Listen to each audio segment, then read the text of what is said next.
Hello दोस्तों, मेरा नाम है यश। स्वागत है आपका मेरे चैनल द ट्रेलर में। आज की कहानी सुनने में अजीब और एक ऐसी कहानी होने वाली है जिस पर यकीन करना लगभग नामुमकिन है, मगर ये एक लड़की के गायब होने की वो सच्चाई है जिसे सुनकर पूरा ताइवान कांप उठा। हालांकि ताइवान की पुलिस ने इस लड़की को ढूंढने की बहुत कोशिश की, मगर वो उसे ढूंढ नहीं पाए और ये केस बंद होने की कगार पर ही था कि तभी कुछ ऐसी चीज़ें होनी शुरू हुई जिसने इस इन्वेस्टिगेशन को एक नया मोड़ दे दिया। धीरे धीरे पुलिस के सामने ऐसे सबूत आने शुरू हुए जिसे देखने पर उन्हें अपनी आंखों पर यकीन नहीं हो रहा था, और आखिरकार जब वो इस केस की तह तक पहुंचे तब उनकी आंखें फटी की फटी रह गईं। तो आखिर कौन थी ये लड़की? इस लड़की और इस कहानी में जो टैक्सी है, उन दोनों के बीच क्या कनेक्शन था और पुलिस के सामने वो कौन से चौंकाने वाले खुलासे हुए, ये जानकर आप हैरत में पड़ जाएंगे। कहानी शुरू होती है 4 फरवरी सन 1991 की सुबह, जब वैंग नाम का एक टैक्सी ड्राइवर अपने हेडक्वार्टर में टैक्सी डिस्पैचर से बात कर रहा था। ये वो टैक्सी डिस्पैचर था जिसका काम था टैक्सी के रूट्स तय करना और साथ ही साथ टैक्सीज को बारी बारी सवारी लेकर भेजना। बहरहाल वैंग और टैक्सी डिस्पैचर अभी बात कर ही रहे थे कि तभी टैक्सी डिस्पैचर अचानक चुप हो जाता है और जहां वैंग खड़ा था उसके पीछे घूरने लगता है।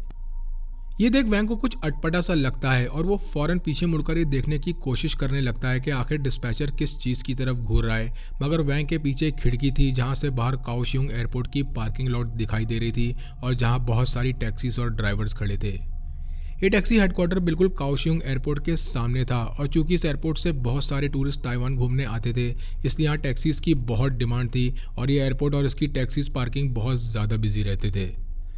वह खिड़की से देखता है कि पार्किंग लॉट पूरी तरह टैक्सियों से भरी पड़ी थी और सभी ड्राइवर अलग अलग कस्टमर्स से बात कर रहे थे और अपनी सवारियां लेकर जा रहे थे। और ये देखने पर उसे ऐसा कुछ भी दिखाई नहीं देता जो उसे अटपटा या अजीब लगे, और तब उसे लगने लगता है कि डिस्पैचर ने बाहर ऐसा क्या देख लिया जो उसे दिखाई नहीं दे रहा है।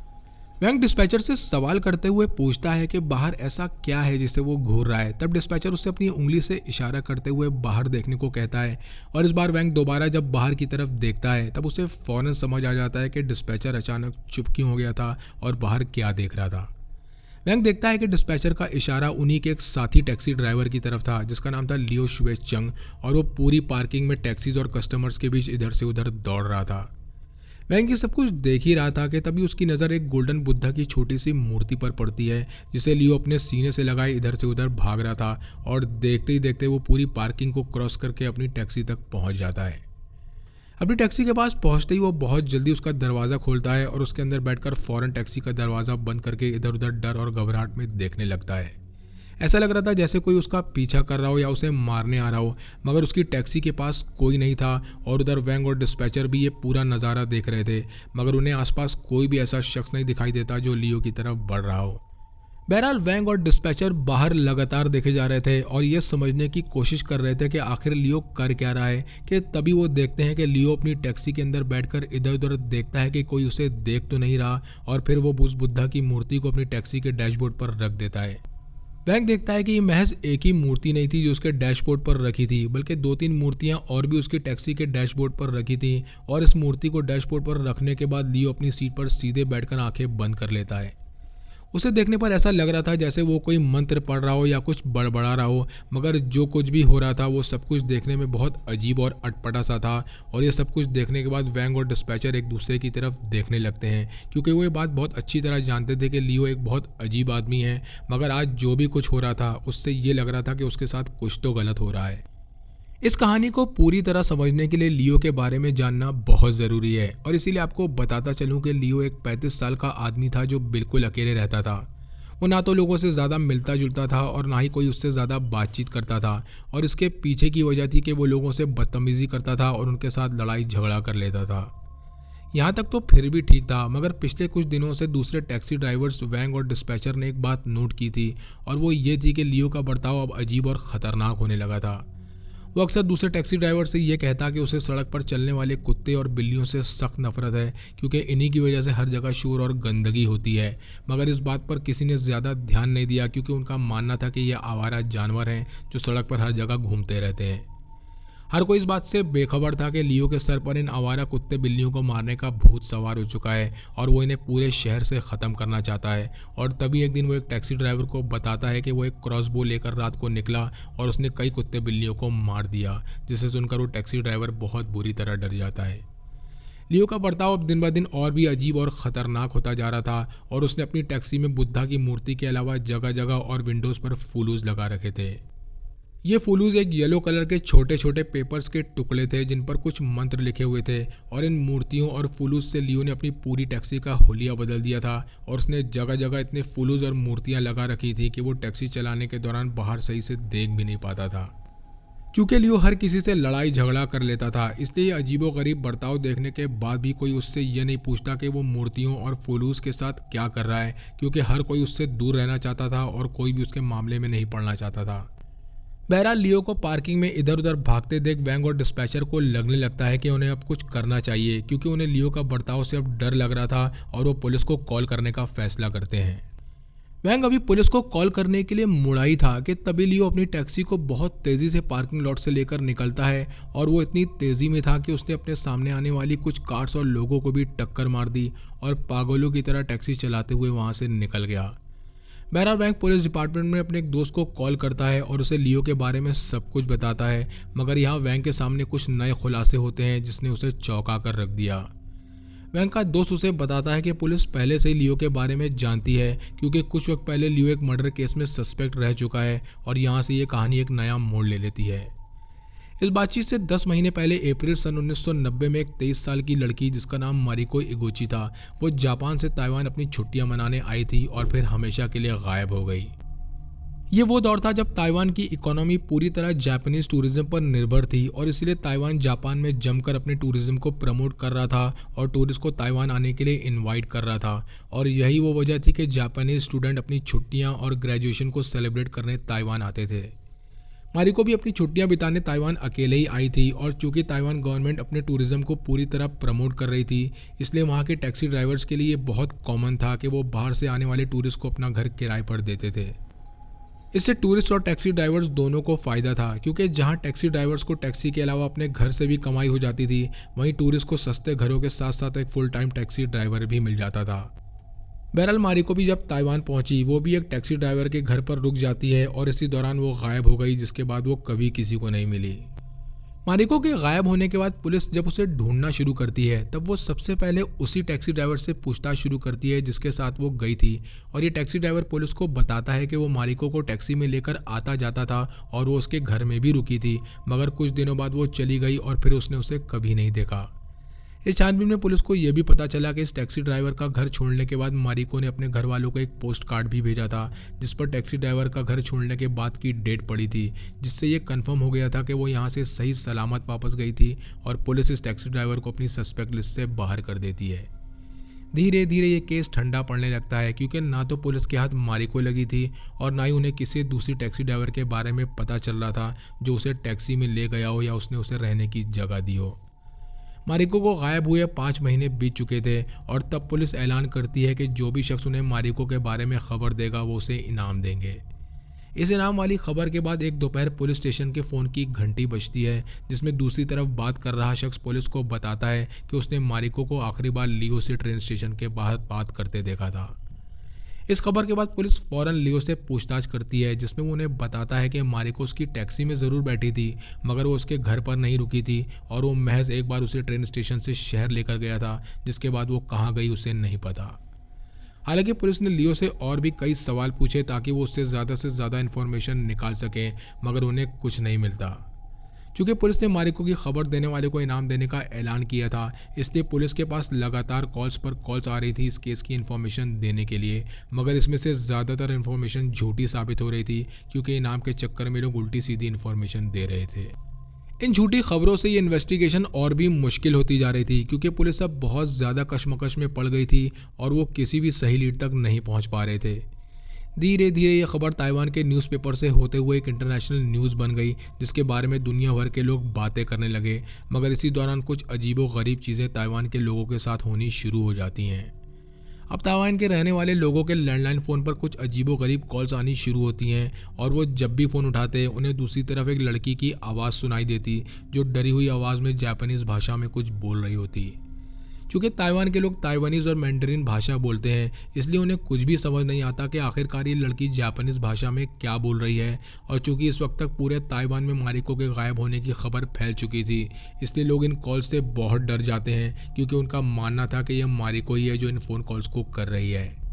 हालांकि इन कॉल से किसी को कुछ भी समझ नहीं आता, क्योंकि एक लड़की जापानीज भाषा में बस ज़ोर ज़ोर से चिल्ला रही होती। और चूंकि अलग अलग जगहों से खबरें आती रहती जिसमें लोगों का कहना था कि उन्होंने मारिको को अलग अलग जगहों पर देखा है, मगर इस बात का कोई पुख्ता सबूत नहीं था।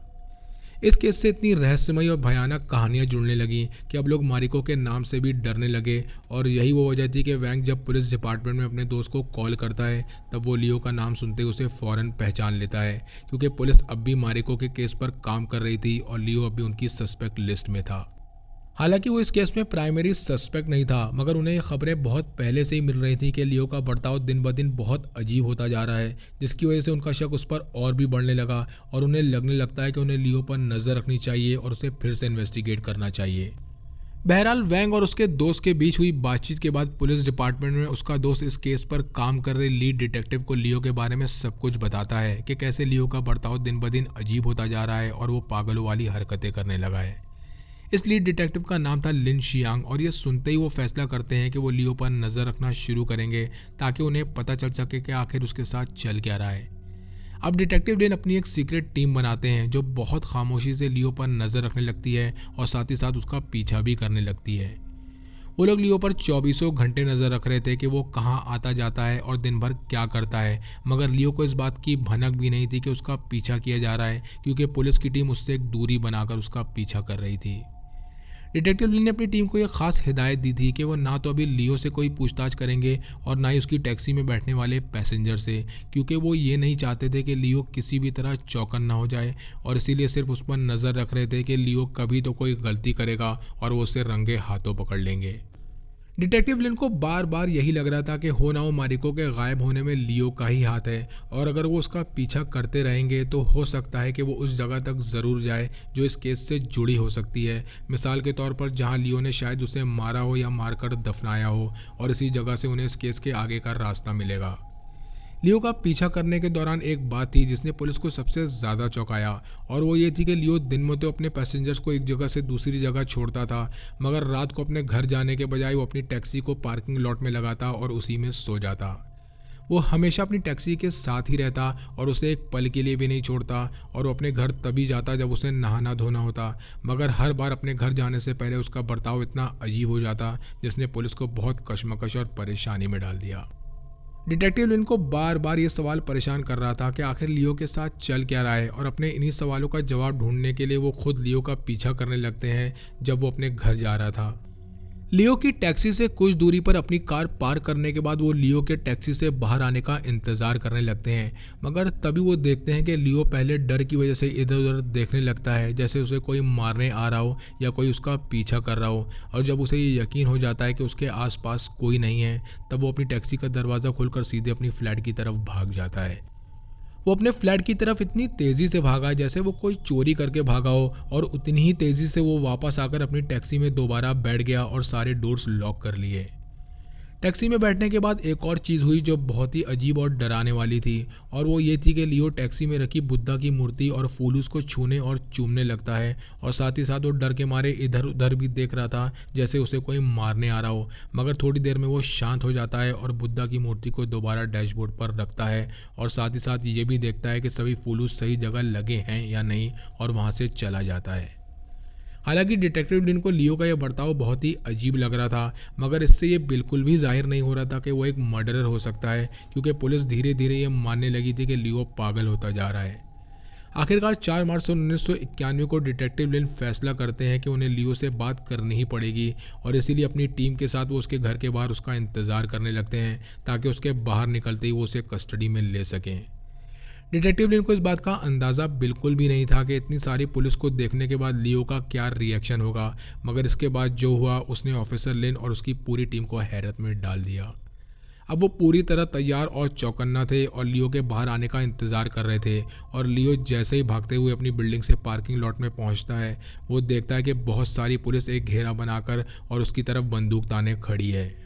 ये देखते ही लियो अपने घुटनों पर बैठ जाता है और रो रोकर ऑफिसर लिन और दूसरे पुलिस ऑफिसर्स को बार बार थैंक यू कहने लगता है, जिसे देख ऑफिसर लिन चौंक जाते हैं और उन्हें ये नहीं समझ आ रहा था कि आखिर ये हो क्या रहा है और लियो उन्हें बार बार थैंक यू क्यों बोले जा रहा है। बहरहाल बिना वक्त गवाए ऑफिसर लिन लियो के पास जाते हैं और उससे कहते हैं कि उन्हें उससे कुछ पूछताछ करनी है, जिसके लिए वो उसे पुलिस स्टेशन लेकर जाएंगे। ये सुनते ही लियो ऑफिसर लिन से कहता है कि वो बिल्कुल उनके साथ चलेगा और महज थोड़ी देर में वो लोग पुलिस स्टेशन पहुंच जाते हैं। पुलिस स्टेशन पहुंचने के बाद लियो बार बार एक ही बात दोहराया जा रहा था कि काश वो पुलिस स्टेशन में ही रह सके, क्योंकि यही एक वो जगह है जहां वो सेफ रह सकता है और वो पुलिस स्टेशन में ही रहना चाहता है। ऑफिसर लिन लियो की इन बातों पर ज़्यादा ध्यान नहीं देते और उसे लेकर इन्वेस्टिगेशन रूम में चले जाते हैं, मगर इस दौरान भी वो ऑफिसर लिन को बार बार थैंक यू बोले जा रहा था कि वो पुलिस स्टेशन लेकर आए और उन्होंने उसे बचाया। और ये बात किसी भी पुलिस ऑफिसर को समझ नहीं आ रही थी कि आखिरकार लियो बार बार उन्हें थैंक यू क्यों बोले जा रहा है, जबकि वो उसे पकड़कर पूछताछ के लिए पुलिस स्टेशन लेकर आए हैं। और जब इसके पीछे की वजह सबके सामने आई तब उनके रोंगटे खड़े हो गए। अब लियो उन्हें खौफनाक सच्चाई बताना शुरू करता है जो उसके घर में ही हो रही थी, और ये अभी थोड़ी देर पहले की बात थी जब पुलिस उसका इंतजार कर रही थी और वो अपने फ्लैट में गया और दौड़कर बाहर आया था। वो ऑफिसर लिन को बताता है कि जब वो अपने फ्लैट के अंदर घुसा तब वहाँ पूरी तरह अंधेरा था और अंदर की सारी लाइट्स बंद थी। फ्लैट के अंदर घुसते ही उसका दिल ज़ोर ज़ोर से धड़कने लगता है और वो इधर उधर नज़र दौड़ाकर देखने लगता है और तभी उसे कुछ सुनाई देता है। ये आवाज़ उसे अपने फ्लैट के एक रूम से आ रही थी, जिसे अंधेरा होने की वजह से वो देख नहीं पा रहा था, और ये किसी के सांस लेने की आवाज़ थी। ये आवाज़ सुनकर लियो बहुत डर जाता है, क्योंकि वो इस फ्लैट में बिल्कुल अकेला रहता था और ना ही उसके पास कोई पालतू जानवर था, इसलिए इन सांसों की आवाज़ से वो बहुत सहम जाता है। हालांकि ये लियो के साथ पहली बार नहीं हो रहा था और वो ये आवाज़ें पिछले कुछ वक्त से अपने घर में महसूस कर रहा था, इसलिए वो ये जानता था कि उसे जल्द से जल्द बाथरूम यूज़ करना है और जितनी जल्दी हो सके अपने फ्लैट से निकल जाना है। बहरहाल लियो धीरे धीरे अपना लिविंग रूम क्रॉस करते हुए अपने बाथरूम की तरफ बढ़ने लगता है, इस बात का ध्यान रखते हुए कि उसकी नज़र उस रूम पर ना पड़े जहां से ये सांस लेने की आवाज़ें आ रही थी। लियो इस बात से इतना ज़्यादा डरा हुआ था कि वो जैसे इस रूम को पार करता है वो भागते हुए सीधे बाथरूम के अंदर जाता है और दरवाज़ा बंद करके अंदर से उसे लॉक कर लेता है। वो फटाफट बाथरूम के अंदर फ्रेश होने लगता है और डर की वजह से वो नहाने के बजाय महज अपना मुंह धोकर टॉवल से पोंछता है, और जैसे ही वो फ्रेश हो जाता है वो एक गहरी सांस लेकर बाथरूम का दरवाज़ा खोल देता है।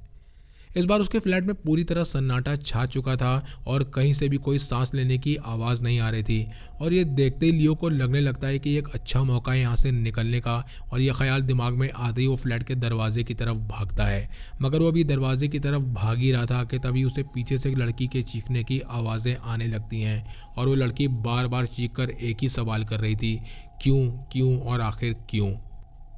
लियो अब तक दरवाजे पर पहुंच चुका था और ये चीख सुनकर वो जैसे ही पलटकर देखता है उसकी रूह कांप उठती है, क्योंकि उससे थोड़ी दूरी पर वही मारिको खड़ी थी जो गायब हो गई थी और उसके बाल उसके चेहरे पर थे और वो लियो की तरफ बढ़ रही थी। ये देख लियो बिजली की तेज़ी से फ्लैट से बाहर निकलता है और दरवाज़ा बंद करके उसे बाहर से लॉक कर देता है, जिसके बाद एक सन्नाटा छा जाता है और फिर वो दौड़कर अपनी टैक्सी में जाकर बैठ जाता है। यही वो बात थी जिसकी वजह से लियो पिछले कई दिनों से अजीबोगरीब तरह से बर्ताव कर रहा था, क्योंकि उसका मानना था कि उसके घर में जो भी कुछ हो रहा है वो एक शैतानी ताकत कर रही है, और उसे लगने लगता है कि मालिको की आत्मा उसके पीछे पड़ गई है, और इसीलिए वो अपना फ्लैट छोड़कर अपनी टैक्सी में रहने लगता है। मारिको की आत्मा से बचने के लिए ही उसने अपनी टैक्सी में बुद्धा की मूर्ति और मंत्र लिखे हुए फुलूज लगाए थे, और इसीलिए जब पुलिस ने उसे गिरफ्तार किया तब वो उन्हें बार बार थैंक यू बोलने लगता है और चैन की सांस लेता है। उसका मानना था कि पुलिस उसे मारिको की आत्मा से बचा लेगी और वो दोबारा एक नॉर्मल जिंदगी जी सकेगा, मगर इस कहानी का सबसे डरावना मोड़ और मारिको का कातिल दोनों सामने आने अभी बाकी थे। हालांकि पुलिस स्टेशन पहुंचने के बाद लियो खुश था और उसे एक इत्मीनान आ गया था, मगर जब ऑफिसर लिन उससे मारिको के बारे में सवाल जवाब करना शुरू करते हैं कि वो उसे टैक्सी में कहां कहां लेकर गया था या वो उसके बारे में कुछ भी जानता है, तब लियो कुछ हिचकिचाने लगता है और उसके चेहरे का रंग बदलने लगता है। वो ऑफिसर लिन को बताता है कि पिछले कुछ वक्त से उसे मारिको की आत्मा दिखाई दे रही है, जिसे सुनकर उन्हें बहुत अजीब और अटपटा लगने लगता है, और वो फौरन इस पूछताछ के दौरान ही एक टीम लियो के घर की तलाशी लेने के लिए भेज देते हैं। वो ये जानना चाहते थे क्या वाकई में मारिको की आत्मा है या लियो के घर में घुसकर वो उसे परेशान कर रही है और वहीं छुप कर रह रही है, मगर जब पुलिस लियो के फ्लैट की तलाशी लेती है तब उन्हें वहाँ से कुछ भी नहीं मिलता। इस तलाशी के बाद पुलिस का शक लियो पर और भी बढ़ता जा रहा था, क्योंकि वो एक ऐसी कहानी बता रहा था जिस पर यकीन करना बहुत मुश्किल था, और साथ ही साथ ये केस एक ऐसी लड़की के साथ जुड़ा था जो कुछ वक्त पहले गायब हो गई थी। अब ऑफिसर लिन लियो पर और प्रेशर बनाते हुए उससे पूछताछ करने लगते हैं कि उसने ये क्यों कहा कि मारिको उसके फ्लैट में है जबकि वहाँ कोई नहीं था, और साथ ही साथ ये भी कहते हैं कि वो इस केस से जुड़ी ज़्यादा से ज़्यादा इन्फॉर्मेशन उन्हें दे। आखिरकार 4 दिन की कड़ी पूछताछ के बाद लियो टूट जाता है और पुलिस से कहता है कि इस केस से जुड़ा और भी बहुत कुछ है, जिसे सुनने के बाद ऑफिसर लिन और पुलिस डिपार्टमेंट हक्का बक्का रह जाते हैं। लियो ऑफिसर लिन को बताता है कि उसने मारिको को काओशिंग रेलवे स्टेशन से पिक किया था, और इसके आगे जो कहानी वो सुनाता है वो उसकी सुनाई पिछली कहानी से बिल्कुल अलग थी। लियो से पहली बार जब पुलिस ने मारिको के केस में पूछताछ की थी तब उसने ये बताया था कि मारिको को रेलवे स्टेशन छोड़ने के बाद वो कहाँ चली गई वो इस बारे में कुछ नहीं जानता, मगर इस बार वो ऑफिसर लिन को बताता है कि मारिको को टैक्सी में राइड देने के बाद वो उसके साथ उसके घर भी गई थी। जैसा कि मैं आपको पहले बता चुका हूँ कि टूरिस्ट टैक्सी ड्राइवर्स के घर भी रुकते थे ताकि उनके कुछ पैसे बच सकें और उन्हें घूमने के लिए फुल टाइम टैक्सी ड्राइवर भी मिल जाए। बहरहाल मारिको लियो के साथ उसके घर चली जाती है और रात को लियो मारिको से पूछता है कि क्या वो उसके साथ सेक्स करेगी, जिसके लिए मारिको फौरन मना कर देती है। पहले तो लियो इस बात पर कोई रिएक्ट नहीं करता और इस बात को जानने देता है, मगर जब मारिको रात को गहरी नींद में सो रही थी तब वो अपनी क्रॉसबो निकाल लेता है, जिससे वो गली के कुत्ते और बिल्लियों को मारता था। ये क्रॉसबो लेकर वो मारिको के रूम में पहुंचता है और 4 बार मारिको पर इससे वार करता है, जिससे मौके पर उसकी मौत हो जाती है और फिर वो उसके सर को उसके धड़ से अलग कर देता है। मारिको का मर्डर करने के बाद वो उसकी बॉडी को अपने स्टोर रूम में ही दफना देता है, और यही वो रात थी जिसके बाद से लियो को अपने घर के अलग अलग कमरों से सांस लेने की आवाज़ आने लगती है। लियो ने ऑफिसर लिन को यह भी बताया कि मारिको का कटा हुआ सर पूरे घर में उसका पीछा करता है और उससे बार बार एक ही सवाल करता है कि क्यों और आखिर क्यों। हालांकि इस बात में कितनी सच्चाई है ये आज तक पता नहीं चल पाया, मगर लोगों का यही कहना था कि मारिको की आत्मा ही लियो के पीछे पड़ गई थी, जिसकी वजह से वो अपनी टैक्सी में बुद्धा की मूर्ति और मंत्र लिखे हुए फूलूज रखने लगा ताकि वो खुद को इस आत्मा से बचा सके, और इसीलिए वो अपना घर छोड़कर अपनी टैक्सी में रहने लगा था। बहरहाल लियो पुलिस को बताता है कि उसने मारिको की बॉडी और उसके सर को स्टोर रूम में ही दफनाया है, जिसके बाद पुलिस जब मारिको की बॉडी को वहां से निकालती है तब उन्हें सिर्फ उसका धड़ मिलता है और उसका सर गायब था। ऑफिसर लिन लियो पर मर्डर का चार्ज लगाते हुए उसे जेल भेज देते हैं, जिसके बाद कोर्ट उसे उम्र कैद की सज़ा सुनाता है और वो आज भी जेल में अपनी सज़ा काट रहा है। लोगों का आज भी यही मानना है कि ये केस मारिको की आत्मा की वजह से ही सॉल्व हुआ था, क्योंकि अगर वो आत्मा बनकर उसे डराती नहीं तो वो ना तो पागलों जैसा बर्ताव करता, ना ही किसी को उस पर शक होता और ना ही कभी वो पुलिस के हाथ लगता। लोगों का ये भी मानना है कि जो फ़ोन कॉल्स अलग अलग लोगों को आ रहे थे जिसमें एक लड़की जापानीज़ भाषा में चिल्लाती थी वो मारिको की आत्मा ही थी, और वो ऐसा इसलिए कर रही थी ताकि ये केस लोगों के दिमाग में रहे और लोग इसे भूल ना जाएं। इस बात में कितनी सच्चाई है ये तो कभी सामने नहीं आ पाया, मगर आखिर में ऑफिसर लिन ने भी ये माना कि ये केस मारिको की आत्मा की वजह से ही सॉल्व हुआ, और उन्होंने ये भी बताया कि एक बार जब वो लियो के फ्लैट में छानबीन करने गए थे तब उन्हें पीछे से किसी ने धक्का दिया था, और जब उन्होंने पीछे मुड़कर देखा तब वहाँ कोई नहीं था। आपको ये कहानी कैसी लगी कमेंट सेक्शन में लिखकर ज़रूर बताएं। चैनल को लाइक और सब्सक्राइब करें। मिलते हैं नेक्स्ट वीडियो में।